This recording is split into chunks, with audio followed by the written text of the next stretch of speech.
삼성 경영권 승계 작업의 불법성 의혹과 관련된 검찰 수사에서 삼성 바이오로직스의 분식회계 정황을 그룹 차원에서 증거인멸하려 했던 흔적이 속속 확인되고 있습니다. 내용을 좀 살펴보면 특정 키워드를 주고 자료 삭제를 지시했고 또 이 과정에서 공장 바닥을 뜯고 숨긴 노트북과 서버가 수십 개나 됐습니다. 검찰은 분식회계 관련 증거 은폐 혐의를 받는 삼성 바이오로직스와 바이오에피스 직원을 구속했고 삼성전자 임원 2명에 대해서는 구속영장을 청구했습니다. 과연 삼성 바이오로직스와 삼성그룹의 운명은 어떻게 될 것인지 전문가와 이야기 나눠보겠습니다. 서강대 기술전문대학원 김연학 초빙 교수, 원광대 법학전문대 최단비 교수입니다. 두 분 어서 오세요. 어서 오십시오. 우선 김연학 교수님께 좀 여쭤보겠습니다. 어제 주식시장 보니까 삼성바이오로직스가 한 7% 정도대로 급락하면서 마감을 했더라고요. 예. 결국 이제 30만 원 선까지 무너진 셈이 됐는데 지금 심각한 상황이라는 게 주가에 반영이 됐다라고 볼 수 있겠죠? 주가가 뭐 더 빠질 수도 있겠죠. 네. 아시는 대로 바이오 업종이라는 것이 사실은 뭐 실적은 별로 좋지가 않은데 네. 미래에 대한 꿈을 먹고 사는데 네. 그래서 삼성 바이오로직스가 한때 60만 원까지 갔었습니다. 네. 시가총액으로 40조까지 갔었는데 네.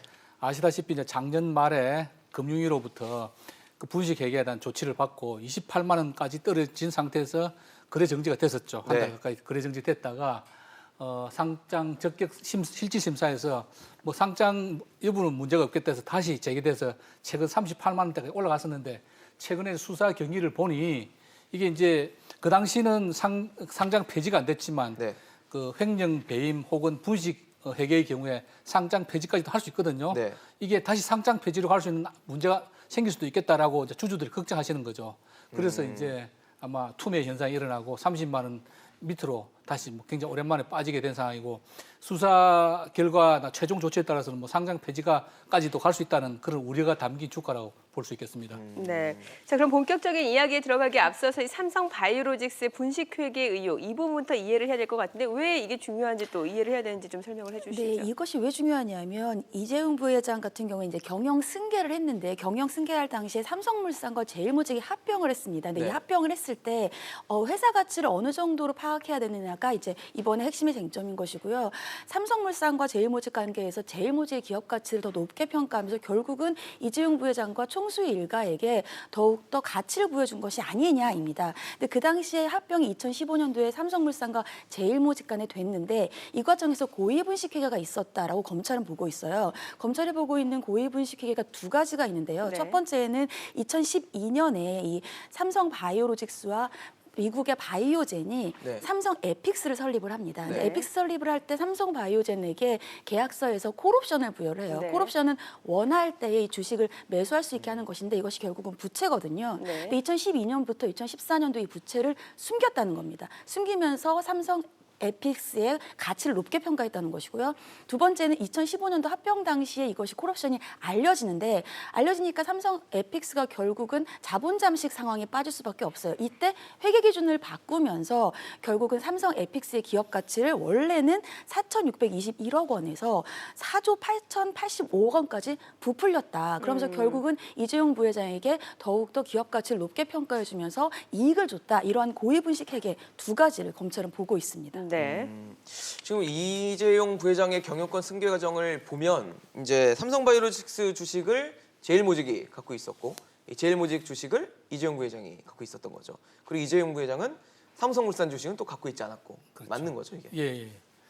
그러니까 이게 이제 이재용 부회장의 승계 과정이라고 보는 것이 일단 상장된 주식은 굉장히 비싸지 않습니까? 네. 그래서 이재용 부회장은 비상장 삼성그룹의 비상장 기업의 주식들 취분해서 그 회사의 가치를 뻥튀기 해서 상장 기업과 합병하고 이런 식으로 자신의 이제 지분과 재산을 늘려왔던 거죠. 사실 아직 이건희 회장이 살아계시기 때문에 이재용 부회장은 아직 상속을 받은 상황은 아닙니다. 네. 그 한 30여 년 전에 60억 정려를 받았죠. 네네. 정려세 16억 내고 40억 가지고 지금 8조 원의 재산을 키운 겁니다.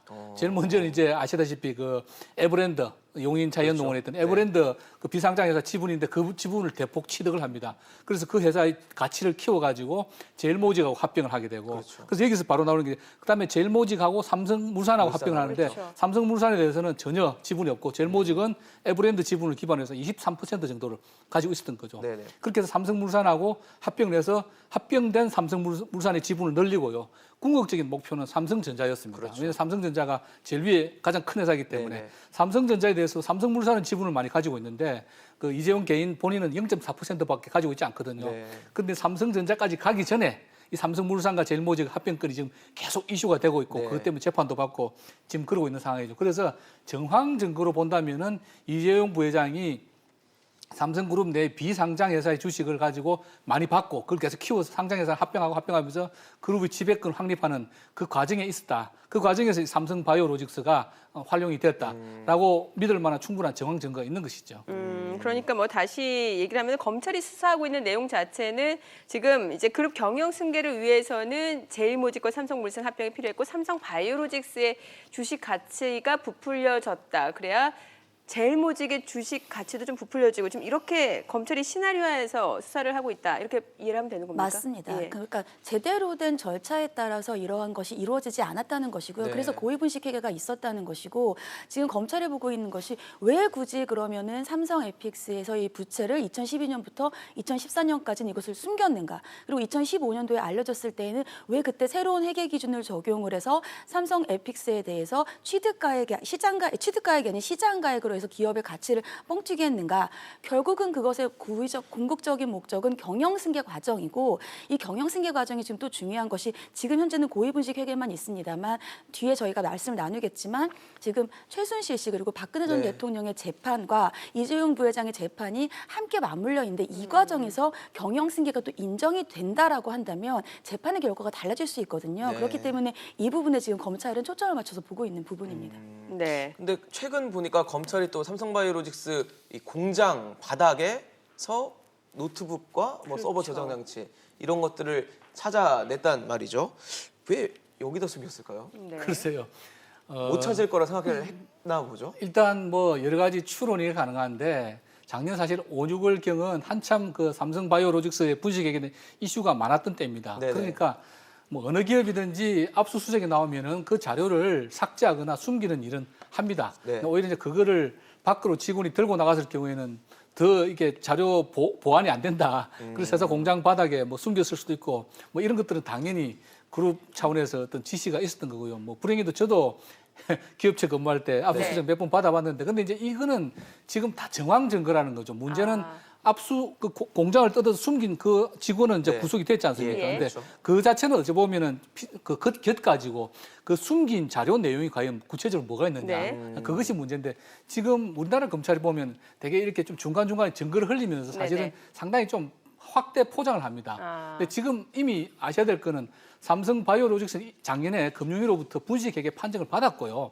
그리고 또 작년에 그 박용진 의원 국회에서 그 스모킹 건이라 그래가지고 미전실 즉 삼성그룹 그 컨트롤 타워하고 삼성바이오로직스 실무자 간에 주고받은 정황적으로 그 이재용 부회장의 승계를 위해서 이 가치 뻥튀기에 필요하다는 그런 문건들은 이미 나와 있습니다. 네네. 그래서 저는 그 이상의 과연 문건이 나올 수 있을 것인지 아니면 뭐 그런 정도인 건지 분명히 숨기고 이런 행위들은 맞는데 그래서 그 부분은 조금 더 기다려봐야 된다고 생각됩니다. 뭐 구체적으로 어떤 자료들이 있을지 또 키워드 이야기도 나오고 있는 것 같아요. 네, 이 7일에 압수수색을 해서 말씀하신 것처럼 공장 바닥에서 찾은 것이 서버와 노트북이었습니다. 네. 그래서 이것을 누가 숨겼는가라고 수사를 하면서 이 보안 담당 직원이 다른 직원들과 함께 여기에 바닥에 묻었다라고 해서 지금 어제 구속이 되지 않았습니까? 네. 그런데 이 상황에서 그렇다면 이 서버와 컴퓨터, 노트북이 왜 중요한가? 검찰은 지금 이 안에 콜옵션을 은닉한 것과 또 특혜 상장 의혹에 관한 자료가 있을 것으로 보고 있어요. 앞서서 교수님께서 말씀하신 것처럼 뭐 미전실 내에서의 내부 문건들도 있고 하지만 그러한 문건들이 지금 삼성에서는 이러한 문건들에 대한 증거라든지 이런 것들을 향후에 재판이 있으면 분명히 증거에 대해서 다툴 것입니다. 그렇기 때문에 검찰은 이것뿐만이 아니라 더 확실한 증거가 필요하다고 생각을 하고 있고요. 그렇다고 한다면 이렇게 은폐를 하고자 하는 노트북이나 서버에는 분명히 다 이런 자료가 있을 것이라고 보고 있어요. 그래서 아직 압수수색에 대해서 이제 증거들에 대해서 파악을 하고 있는 상황이고요. 그렇기 때문에 해당 이 서버와 노트북이 중요한 증거라고 보고 있는 것입니다. 네. 근데 변호사님 말씀하셨던 것처럼 이제 삼성 바이오로직스 직원은 뭐 구속이 됐고 삼성전자 임원 2명이 또 구속영장 청구가 됐더라고요. 그리고 또 이 검찰의 영장 청구, 그러니까 삼성전자 임원에 대한 영장 청구는 또 처음이고 네. 그런 걸 봤을 때 이제 검찰의 수사 방향 자체가 그룹으로 좀 향하는 게 아닌가라는 생각도 들거든요. 그렇죠. 이 경영권 승계와 관련된 것이고 이 경영권 승계와 관련된 자료들을 지금 보는 것인데 지금 어제 구속된 이 직원 같은 경우에는 본인이 이 자료들을 폐기하고 숨긴 것은 본인의 개인적인 판단이었다는 것이에요. 그렇다고 한다면 이런 증거인멸이라든지 경영권 승계에 관련되어 있었던 콜옵션을 숨기는 과정 이런 과정들이 직원의 개인적인 판단이고 소위 꼬리 자르기 윗선과는 상관이 없다라는 내용인 것이에요. 이것이 윗선을 어느 정도까지 알았느냐에 대해서 또 경영권 승계에서의 고의 분식 회계가 어디까지 알고 있었는지 고의와 관련된 내용들까지 연결되는 것이거든요. 네.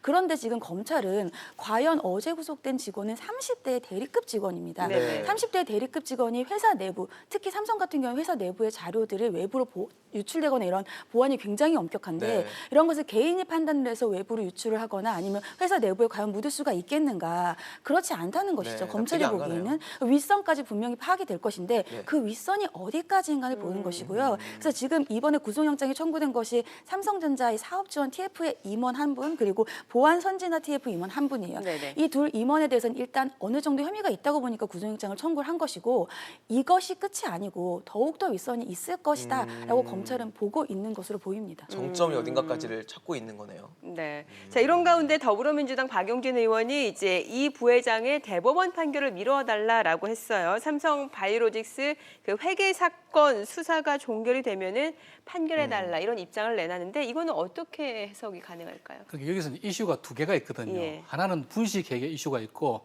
그다음에 그 두 번째 이슈는 분식회계가 경영권 승계를 위해서 한 것이냐. 이용됐다. 예, 네. 그 두 가지 이슈인데 첫 번째 분식회계 이슈에 대해서는 금융위가 분식회계라고 판단을 내렸습니다. 네. 근데 삼성은 물론 그 자체를 부인하고 있죠. 그래서 이거는 자기들 단순하게 적법한 절차에 따라서 회계 기준을 바꾼 거 그렇게 한 거다. 그래서 행정소송도 지금 그 소송을 전개하고 있는 상황이고요. 네네. 그래서 근데 지금까지 미뤄봤을 때는 일단 금융위에서도 분식회계라는 판단을 내렸고 분식회계를 그 판결 자체를 나중에 최종 법원의 행정심판에 가서도 뒤집기는 어렵다고 봅니다. 근데 두 번째 이슈는 과연 이것이 이재용 부회장의 승계를 위해서 그 바이오로직스를 그 이용했느냐, 뻥튀기했느냐, 아니면 단순히 바이오로직스가 뭐 이를테면 뭐 위기에 몰려가지고 혹은 삼성이 주장하는 대로 그냥 적법한 절차에 따라서 했는지 네. 그게 어떻게 판단하냐에 따라서 이재용 부회장이 지금 2심에서 무죄를 받았는데 네. 일부 무죄를 받았죠. 이 승계 부분에 대해서는 아니고요. 예. 네. 이 부분이 사실관계가 바뀌면 대법원에서 다시 유죄가 될 수도 있다라고 이제 생각하기 때문에 중요하다고 박용진 의원이 대법원 판단을 미뤄달라고 한 것인데 물론 네네. 저는 뭐 법률가는 아닙니다만 우리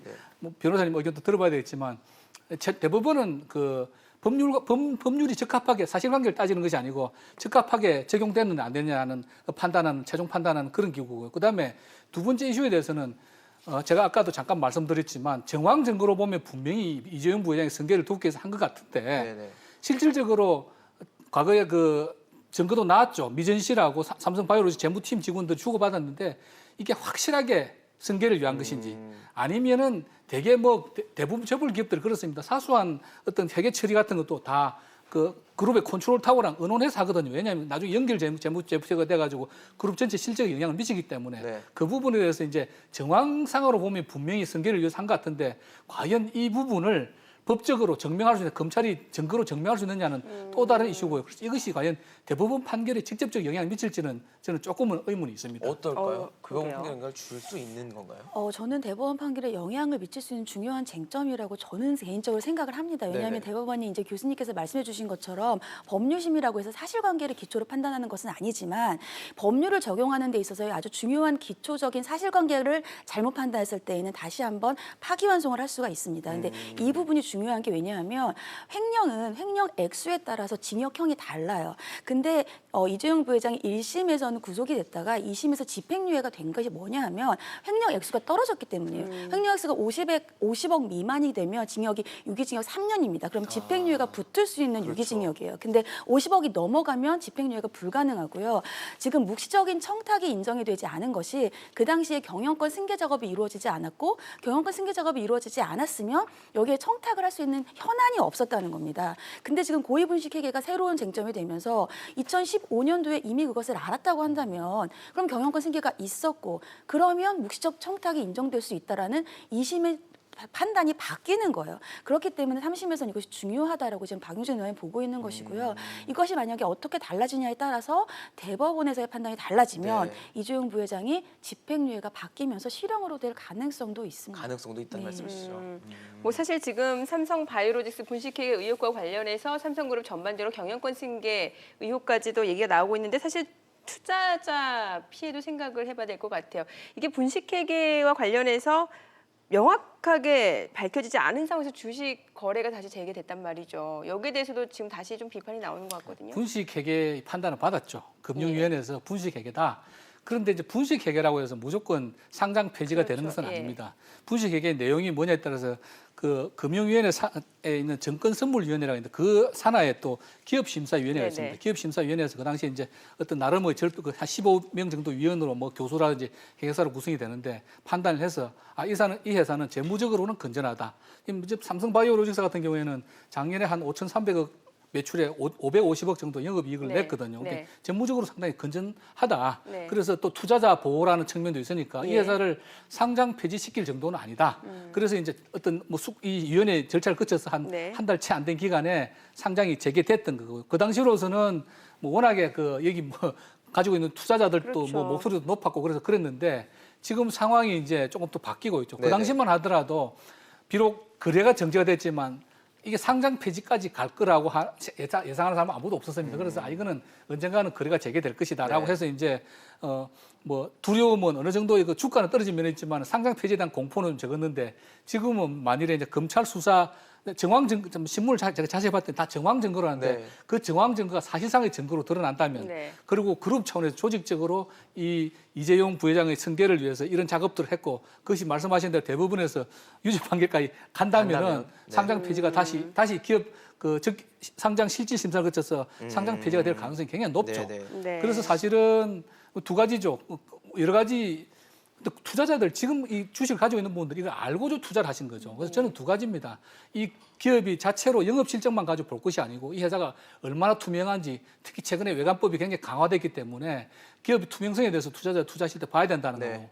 그다음에 바이오 기업들이 굉장히 주가들이 많이 부풀려져 있습니다. 네. 심지어는 매출 하나도 없고 영업 적자만 수천억씩 나는 회사가 시가총액이 미래가치 5조, 때문에. 10조 미래가치. 근데 임상 뭐 2상, 3상 하고 있는데 그러다가 실패하면은 하루아침에 휴지 조각 되는 그러니까요. 거예요. 그래서 네. 공부 좀 많이 하시고 너무 리스크 테이킹을 싫어하시는 분들은 바이오 주식은 건드리지 않는 게 하시는 게 좋다. 낫다. 제약회사도 또 건실하게 영업이익과 매출이 나는 회사도 많은데 보면 네. 상당히 이런 회사들은 투기성이 강하다. 그래서 좀 많이 공부를 하시고 그다음에 내가 이거 뭐 좀 손해 볼 수도 있겠다라고 하는 걸 인지하시고 투자를 하시면 좋겠다. 그런 말씀 드리고 싶습니다. 네, 알겠습니다. 오늘 최단비 변호사 김연학 교수였습니다. 두 분 말씀 잘 들었습니다. 고맙습니다. 네, 감사합니다.